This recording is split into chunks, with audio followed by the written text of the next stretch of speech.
Hey there everybody, and welcome to more Obduction. In the last video we were able to gain access to Farley's house, so I'm going to spend some time looking around here because we've got a lot to look at. We've got all this stuff on this table.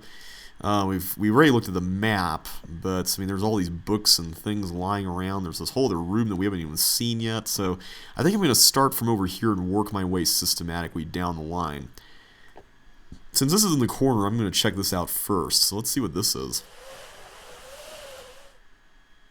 15? It looks like a very precisely drawn 15, with the way these lines are exact dimensions here. So I'm kind of curious to know what that's about. Let's read these things first, though. Ooh, more handwriting. That's hard to read. I shall document the curious events that have transpired with myself, my family, friends, and co-workers.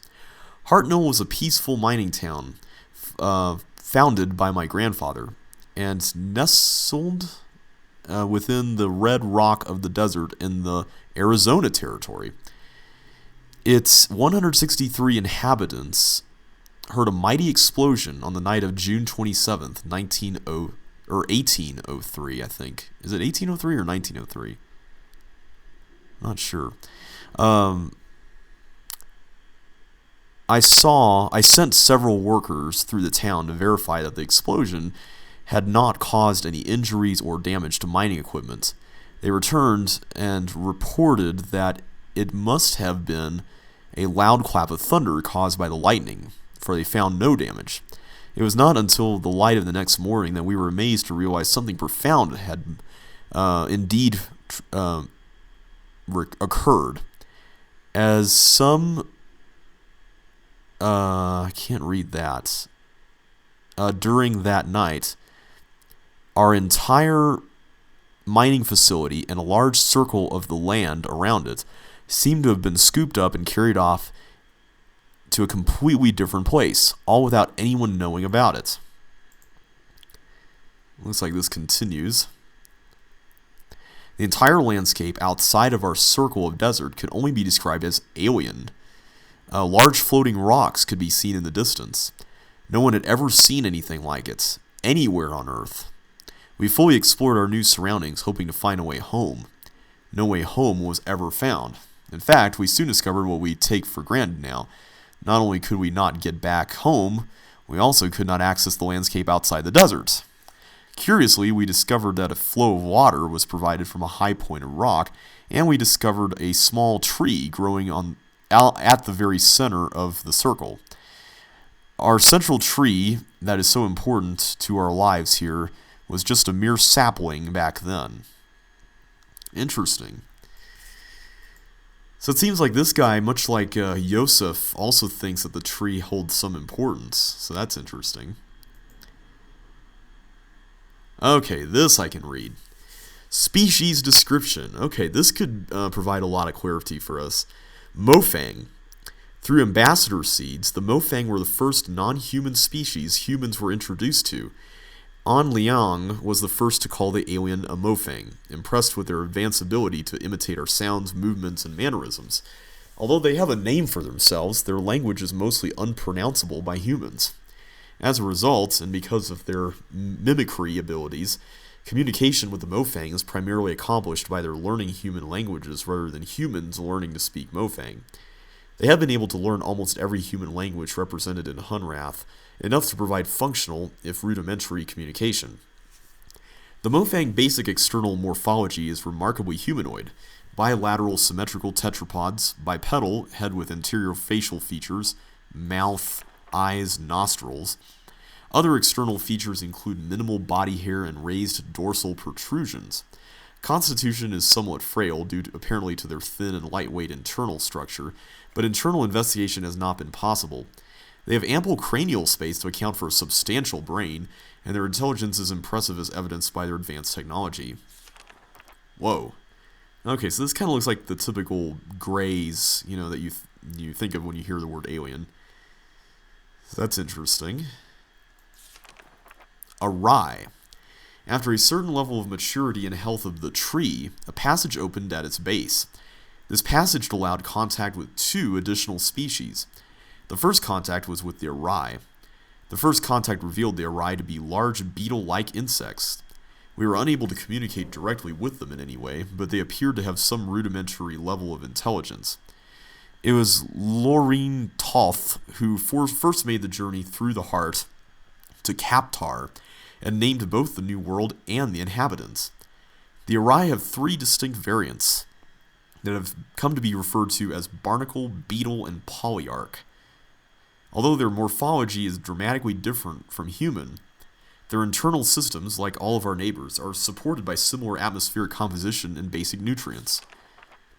In their barnacle stage, the Arai are completely immobile.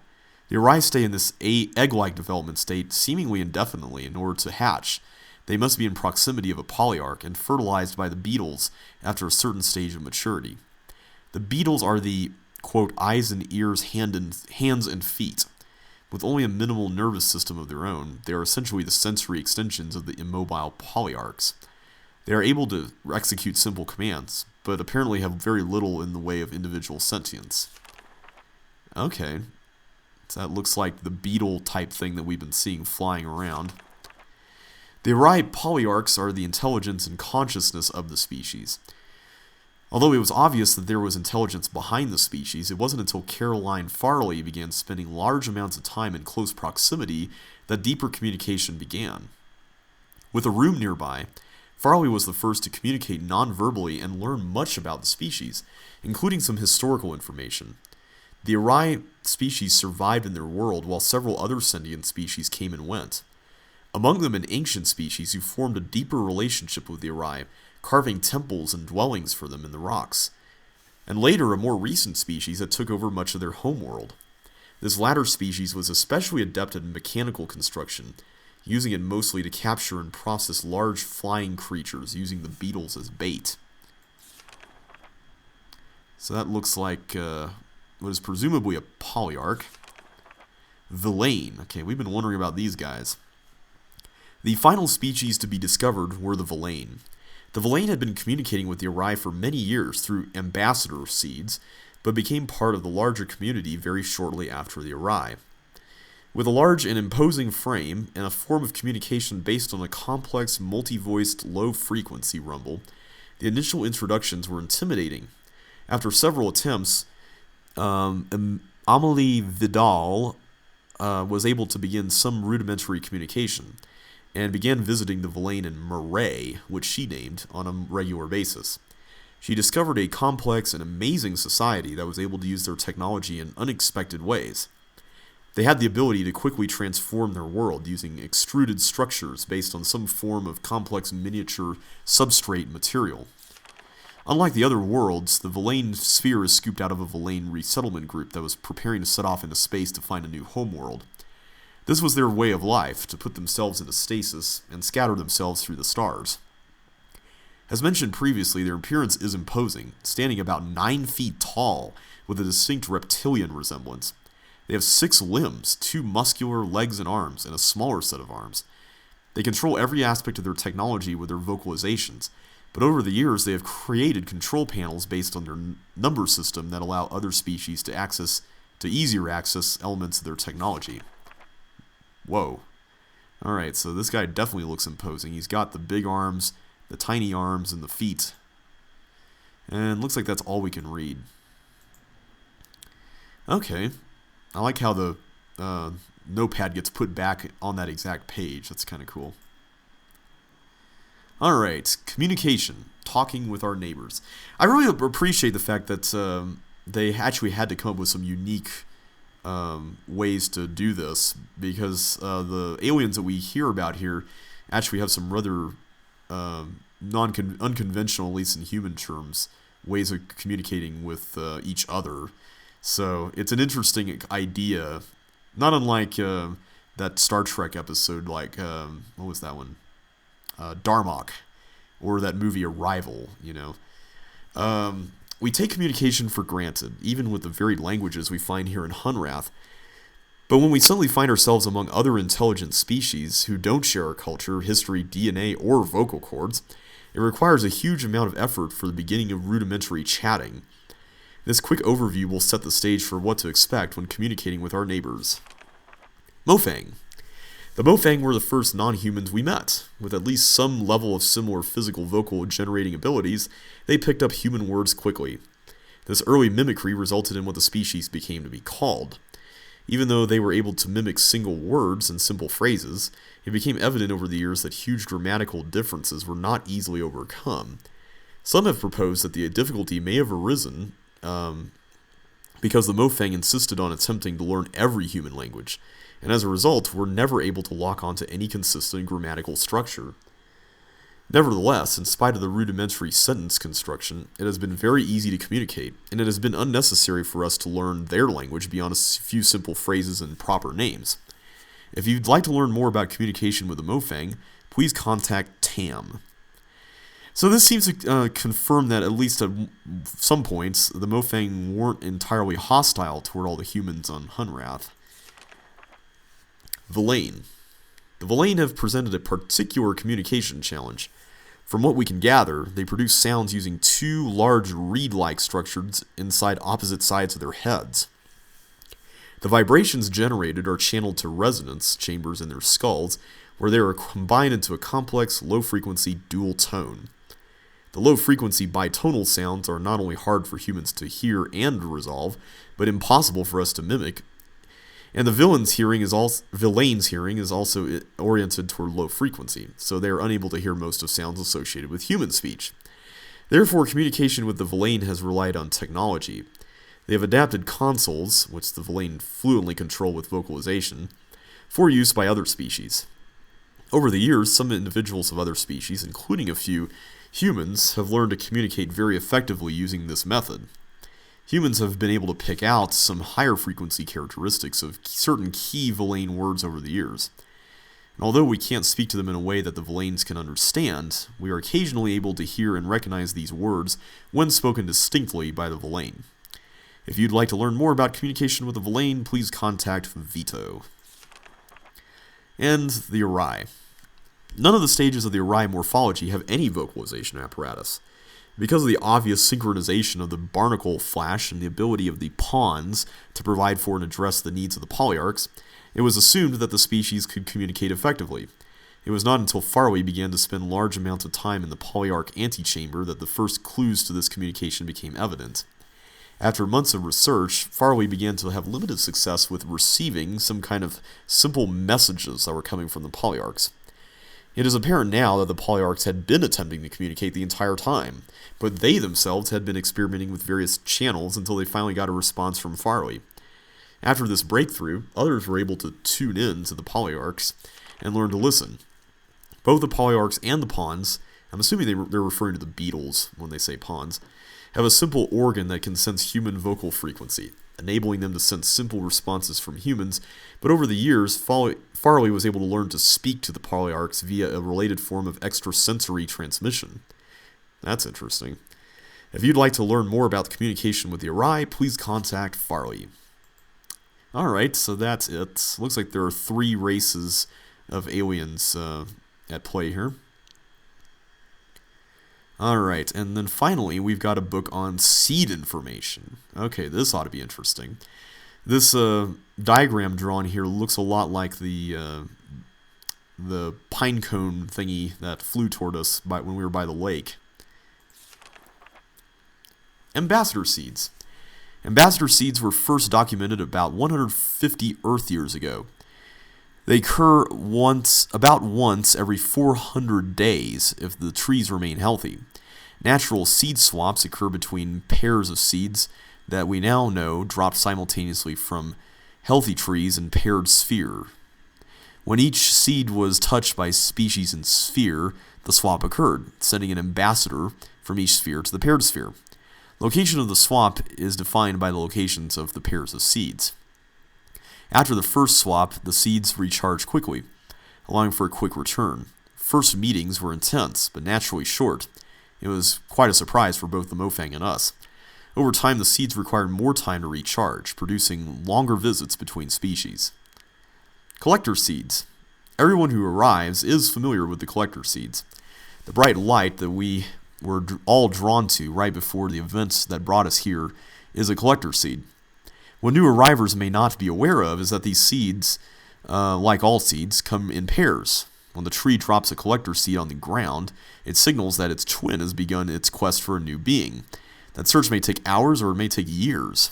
When an appropriate situation, unnatural threat of death, is found, the seed activates and swaps a smaller but varying seed.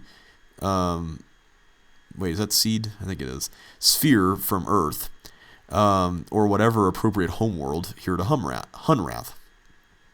As Hunrath became more populated, we would watch for a newly dropped collector seed, collect it, and place it in the entry canyon area. This allowed us to provide a more predictable entry experience for new arrivers, and provide a single area to collect any resources that may have come along with a new arriver. So that would explain a few things, because we noticed that there were other spherical areas that were dropped into Hunrath, presumably after the original mining town landscape first was deposited here in this large dome area. So it seems like what's happened in recent years is that whenever one of these collector seeds, or one of the pairs of collector seeds shows up, then they relocate it to the entry canyon area, wait for the person to arrive via the counterpart of that seed, and then all the stuff will at least be collected in a predictable location. So that's kind of cool. Unlike ambassador seeds and mother seeds, collector seeds do not seem to survive. The inner core is spent, leaving only the lifeless outer husk. We also saw that when we first arrived here too. Mother seeds, postulated but unverified. First suggested by Alima Hamza, 2232 BH. The notion of mother seeds extrapolates the behavior of the lesser seeds to a super seed. She postulated that the process that actually created the paired spheres was similar to all other swaps, but on a much grander scale. The idea is that two seeds from a mother tree were scattered on the galactic winds to find appropriately similar environments. When matches were found, some process was triggered that swapped large portions of landscape between vastly different worlds. Alima further noted that the tree's locations in the center of the sphere suggested that the trees grew from these mother seeds. Because of the similarities, it has been conjectured that re-swapping the entire environmental spheres might be possible with a larger scale version of the ambassador seed machine. Okay, so we've seen one out of those three things, the collector seed. We still have yet to see ambassador seeds, and it seems like no one has ever seen mother seeds yet, so that would be interesting if that ever came up.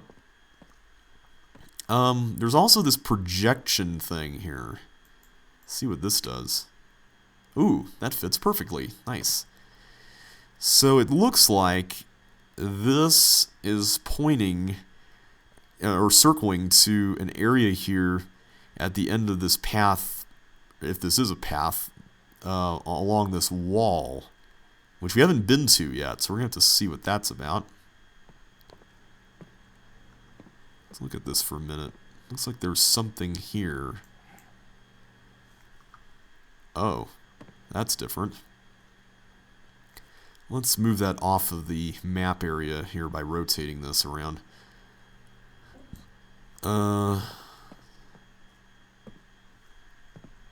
That's still not ideal. Ooh, maybe it's supposed to go over here somehow. Okay, it looks like these hash marks are supposed to cross with each other, and the 15 thing is supposed to at least somehow correspond to these lines, or these dots, I should say. The lines that make the 15 are somehow related to the dots, and they need to be connected, maybe? I'm noticing that these outer ones are not used for some reason, at least. Okay, well, if we ever see something like that, we'll have to remember that. The question is this somehow related to this? I guess we're going to have to wait and see. Ooh, there's something here. Welcome to Hunrath. Please give us a bit of information about you so we can get to know you a little better. Name, date you came from, please use 4-digit year, where you came from, country and city, circumstance under which you were taken. Please note any dangers you noticed. Emptied and filed 12,000 AH, 13,000 AH, and 15,000 AH. Seems like this AH and BH thing, we saw a reference to BH in the one of the notebooks over there, is some sort of dating system. We don't know exactly how it works. Samuel Carson? I can't see that. January 2017. Oh, that's right around now. Monacana, Madagascar? I had just arrived and was driving my supply truck along the coast south of Manacara when I recall being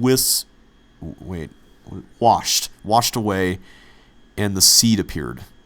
15,257 AH, male 41. Uziel Rogan,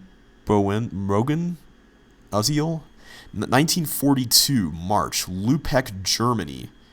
Now that would be a dangerous place to be around 1942.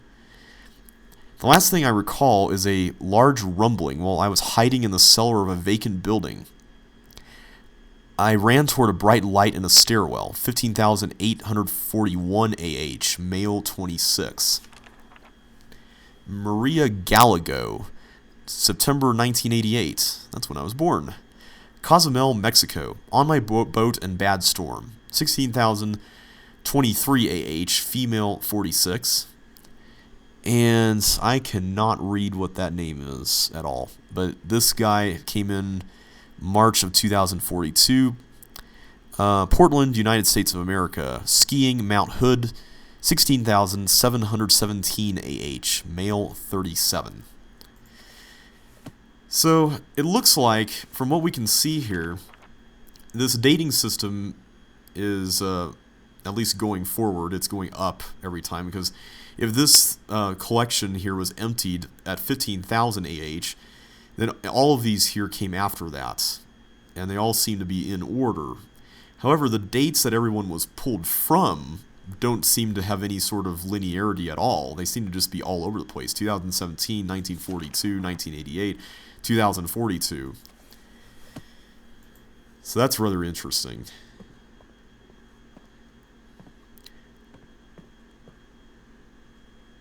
What is this? This is like one of those big conspiracy boards that someone tries to use to find the bad guy in some TV show or something.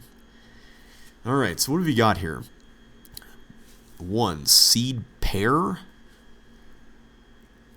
2. Find planets with similar atmospheres. 3. Swap. 4. Tree from seed. And here we've got a yellow circle indicating Earth. A red circle called Soria with Mofang in parentheses. And it seems to, this red line here seems to suggest that these two things are connected somehow. Which would make sense given what we saw on a couple of different occasions outside. You might recall that when we first deactivated the dome, there was this very yellow color that streaked across the entire sky as the dome was being disabled. And if you remember looking outside into the world out there, there were some crystal-like things that looked a lot like Fang imager things that we see right here. Although the coloring was a little bit different with the color of the atmosphere outside there. So that's rather curious, and my inputs are being delayed here and exaggerated. That's not good. Alright, let's go back to that diagram again.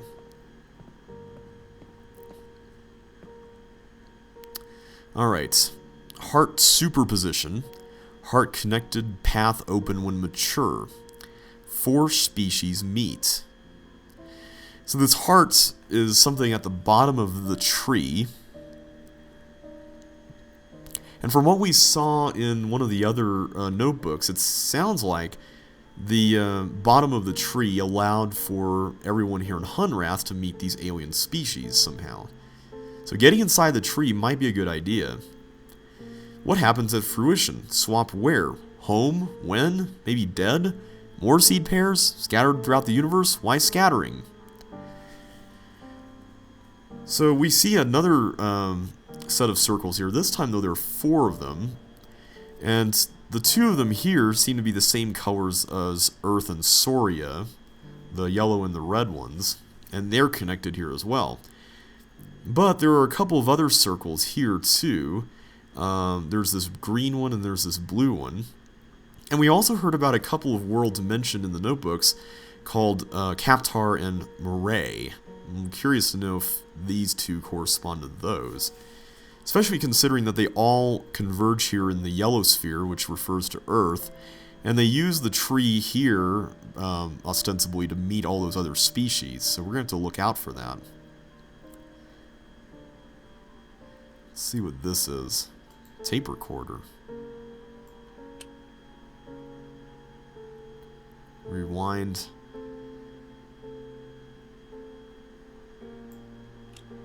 It's a long tape.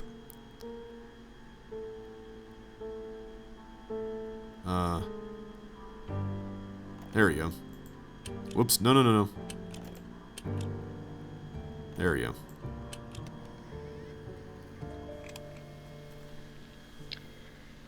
Well, I feel like I should say something. We haven't heard from Shavar. So,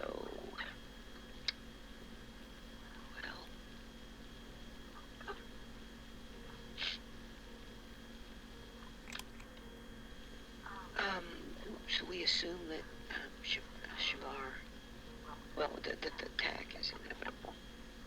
We just don't know when. So, Shavar and her family, and others she trusts, I guess, well, they'll arrive when they can, without giving, like, covertly.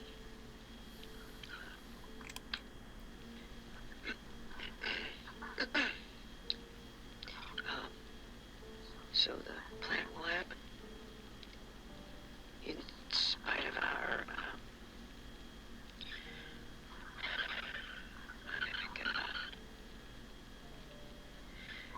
we're locking down as much as possible here, and moving everybody out.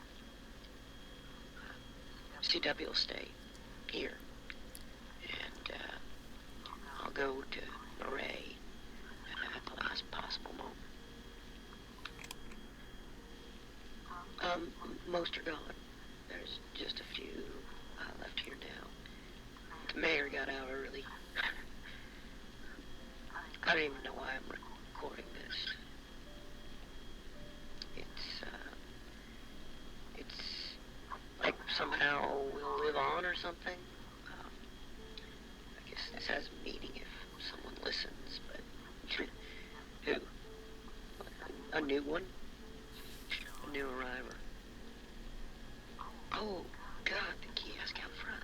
I need to update that message.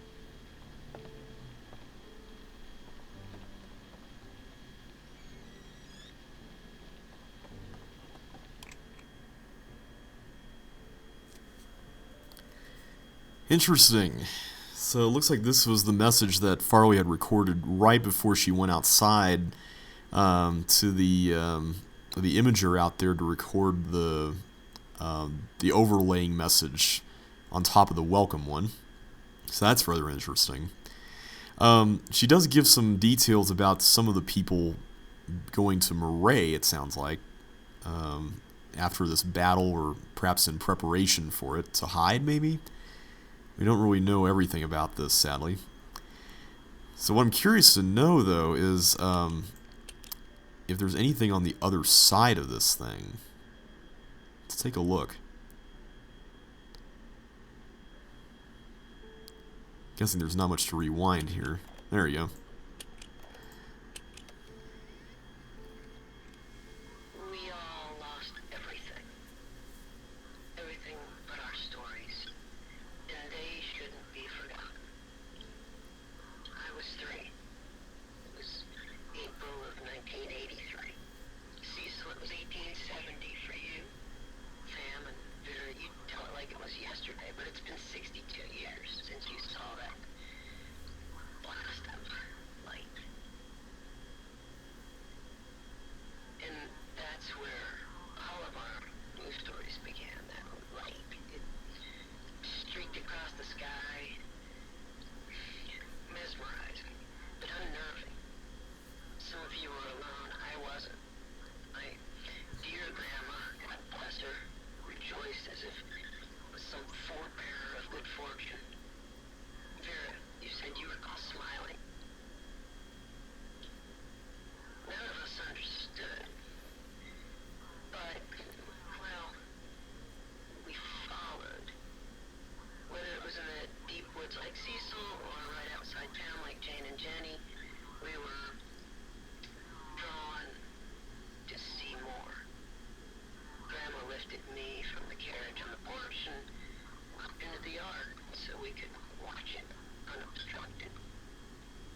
So that was basically an extended version of the opening monologue with some other accounts sprinkled in about how the seed found them.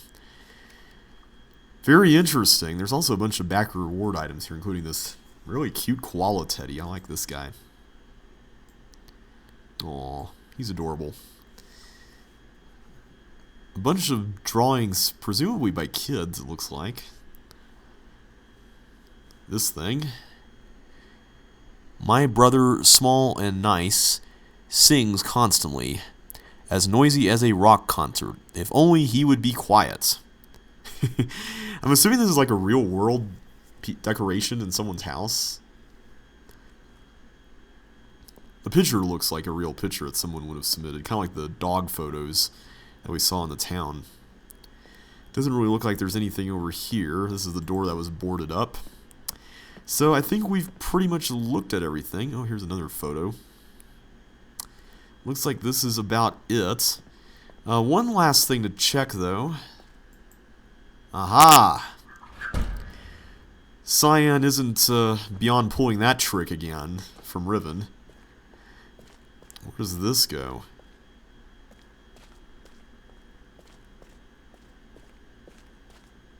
Uh-oh. Looks like it dead ends into another one of these rock things, kind of like that stone sphere that we saw. Well, both stone spheres, the one that was on the pedestal, and then the one that was in the tunnel near CW's place. So I think we're just going to call it here for now. We've done quite a bit of learning about the world and the other inhabitants of this system that was outlined in that diagram, as well as more information about the seeds. And I guess we're going to probably learn a little bit more about them as we actually interact with them, hopefully. And we also got a code of some sort here that has lines drawn across these dots here. So until next time, guys, thank you all so much for watching. I will see you all on the flip side. If you liked this video, be sure to like, comment, or subscribe, tell a friend. And either way, take care, and I will catch you next time.